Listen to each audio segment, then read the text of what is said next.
Grace from $5 Dinners and the Dinner Made Easy show here on our Facebook page. And I want to say happy end of 2016. We've had a bit of a tumultuous end of the year and more sad news and celebrity news today. But I am excited to share with you a Southern tradition here. And my question for you today is, what is your New Year's Day feast holiday tradition? Like, what do you traditionally eat? When we lived in Ohio, we would eat pork and sauerkraut, generally like pork roast or pork chops with sauerkraut and some potatoes or something like that. That was a tradition that my husband's family had.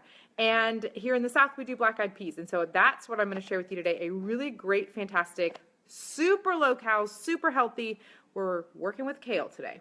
I've got a bunch of tips for you on how to get kale ready to saute. And then I'm going to show you quickly how to put this together. This is really flavorful.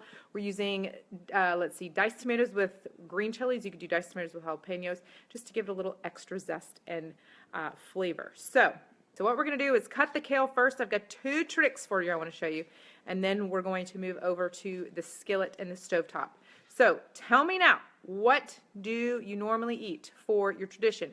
If you don't want to share a food tradition, maybe share another tradition like something you always do at the end of the year. So let me share an example my husband always, his family does, is they have a box, they keep it, and in the box goes 5 things that were your highlights from the past year, and then 5 goals that you have for the upcoming year. So it's a nice time as a family get together over the meal and look back and reflect over the things that were highlights for us, and then look forward to things that we want to share. So I would love for you to share your holiday traditions, whether it's a food tradition or a family tradition, of kind of just how you look at the end of the year and how you kind of look back at the year and look forward to the coming year. I love this time of year. It's such a great time to kind of reset and refresh. So here we go. This is kale. Here's what I don't want in my skillet is the stem. And so what we're going to do, and I'm going to do a couple of these, I probably won't do all of them, is you're going to score down the side of the stem like this,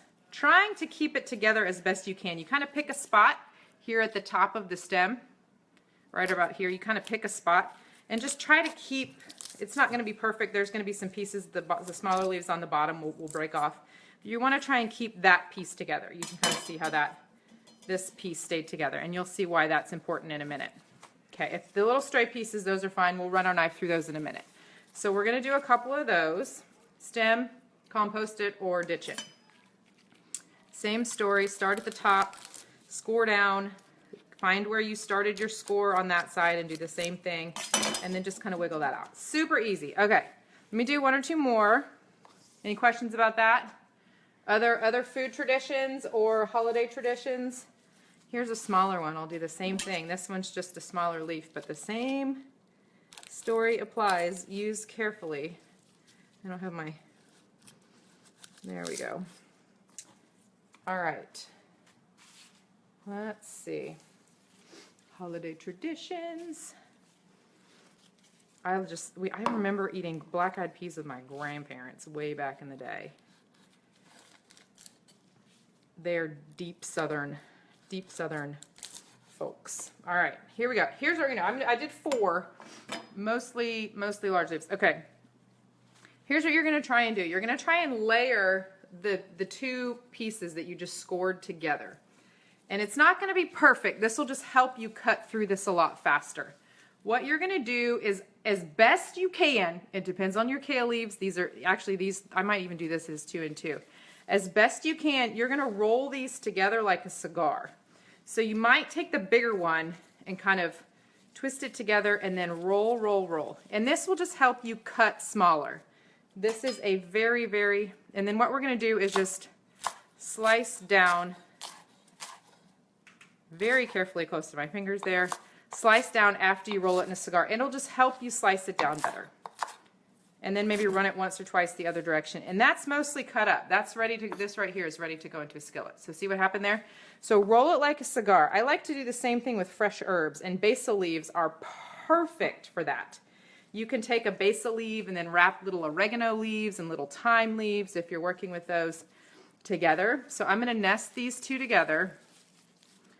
This is a little bit funky. Kind of wrap and roll as best you can. It's not perfect, but it helps you chop them down faster.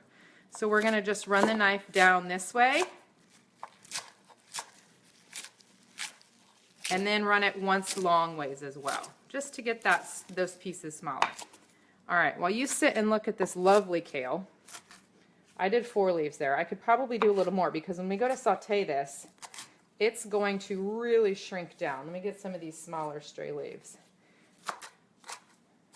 It's really going to shrink. If you've ever cooked fresh spinach, you know that it wilts down really quickly. Okay, so I'm going to start this, and we're going to move the camera here momentarily. So that's one pile. I'm going to let the butter melt in the skillet real quick. So I'm going to do maybe 1 or 2 more leaves. This is a small one. I might just run my knife through this one without cigar rolling it since it's such a small. So those are my 2 tips for you with the kale, or the greens, the collard greens, the mustard greens, is to score around the big hearty stem, and then to roll like a cigar as best you can. This guy has really little leaves on the bottom here. Score as best you can, and then roll like a cigar, and then run the knife down. Those were really too small to roll up. Anyways, back to the herbs. That works really well with fresh herbs as well. All right, we're gonna move. I might use this other kale for my smoothie tomorrow morning. Look at this guy. He's so cute. Let me just pull off these guys. I want to make sure I have enough. So we're going to move over, and then I'll tell you the full recipe now that we're done with the kale. Ooh, swirly. This is butter, about 3 tablespoons. Love me some butter. You could use olive oil if you didn't want the butter. Minced garlic. Don't be shy about the garlic. You guys know how I feel about garlic. We don't want that to get too brown, so we're going to drop the kale straight in. And we're going to toss this.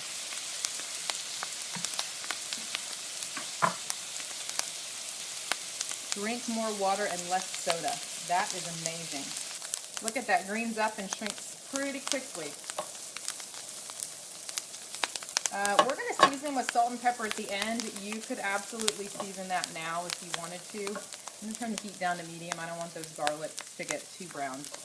I can see a couple of them underneath there. Getting a little toasty. So that's going to cook down. Next, we're going to add, I'm adding this, diced tomatoes and green chilies. A 15-ounce can of any kind of diced tomatoes. This has green chilies because it wants the zest.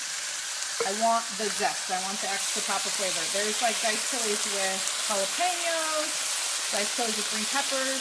I'm sorry, diced tomatoes with jalapeno, diced tomatoes. This looks like a Christmas dish, doesn't that? Holy cow, that looks amazing. Okay. Diced tomatoes with jalapenos, diced tomatoes with green chilies, or just straight up plain diced tomatoes. Yes, this is a great way. So we're adding 2 cans of black-eyed peas. Boom. This is a Southern tradition for New Year's, which is why I'm sharing with you this recipe with you. I'm sorry, I'm trying to stay still. My camera tripod doesn't work really well over here on this countertop. Anywho, we're going to just let this warm through, and then here in a minute I'm going to start some rice in my Instant Pot electric pressure cooker, and I'll get this all ready to go when it's time for us to eat in a few minutes. Let me run down the recipe, and then I will share a link here in a second. So I did about 4 to 6, one of them was kind of small, 4 to 6 leaves of kale, scored and chopped up. We did 3 to 4 tablespoons of butter. You could use olive oil. Real hefty. That was probably about a tablespoon of minced garlic. Who am I kidding? You could do the garlic up or down depending on how much you like, but I would use at least a teaspoon to give it that flavor that you want. Then we added the kale, let that cook down for just a minute or 2. It didn't take very long for that to cook down and soften up. 15-ounce can of diced tomatoes, or diced tomatoes with green chilies, or diced tomatoes with jalapenos. And then 2 cans of black-eyed peas. I did loosely drain the diced tomatoes. You could always let it simmer a little bit longer, let any of the liquid cook off. I did drain both cans of black-eyed peas. I did not rinse them. There are different types and flavors of black-eyed peas. I see my friend Day commenting one regular one with jalapeno. They have the ham version. There's a vegetarian version.